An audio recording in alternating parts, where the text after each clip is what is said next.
When you tell the individual or family member that they're dyslexic, how do they react?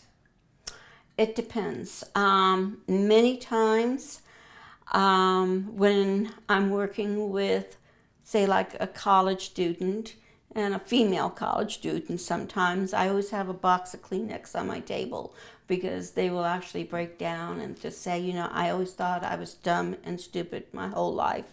Now I understand what's going on and why it's going on.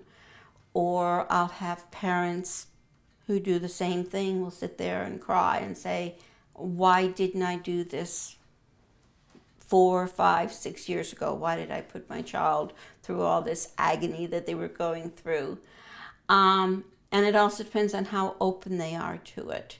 I've had, I usually, when I go over test results, I make sure that if they're in high school, they're here because they're going to have to be their own advocate throughout college and throughout their whole life. So I want them to understand exactly what's going on.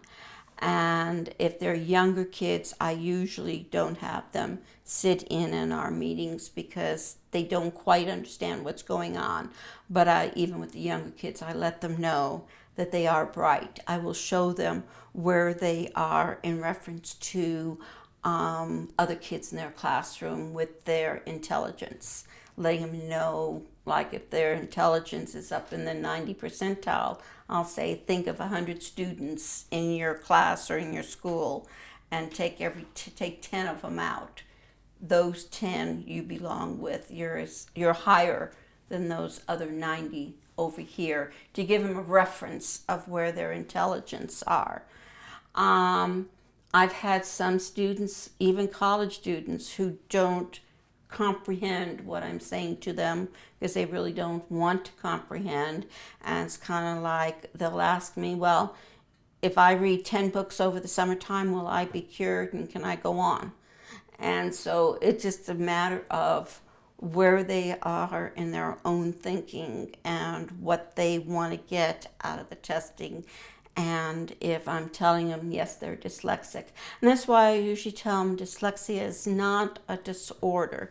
Dyslexia is a different way of thinking and processing information. It's thinking outside the box while other people think inside the box. And so these are people I was telling you about who are very famous dyslexics. They are ones who kind of think outside the box. And I've heard stories where engineers are working on some type of big, engine or whatever, and they just can't figure out how this works. And they'll call Joe from down the hall to come in and take a look. And he's dyslexic. And he'll say, well, just look at it this way. And you go, do, and he has it finished. So they're always thinking differently than your non-dyslexic individuals. And so they can solve problems differently. So going back to your original question, how do they accept it?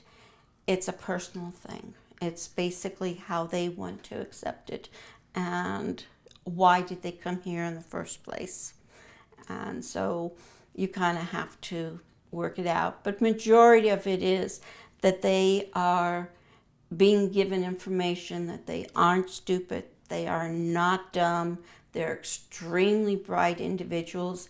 They just think differently than some of their peers. And they can do whatever they want.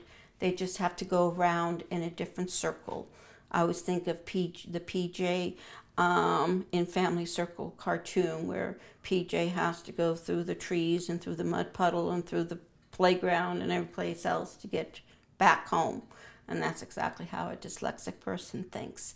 They have to go around many different other avenues. They can't go from A to B. They have to go from A to B to C to D to E to F to get to the final point they want to get. But they can always get there and they can succeed. Do they respond? Do every family member or individual respond differently? Most of the time, as I said, I've had one or two who have been not accepting what I'm saying, but the majority of them do accept what's going on. I've only had a few who still aren't accepting it. They still think, well, we can fix it and it'll all go away. And they're not willing to accept that it's going to be a lifelong area of their life that they have to work around all the time. But I would probably say more than 90% of my people I work with accept why and what's going on and are willing to go out there and do something with it.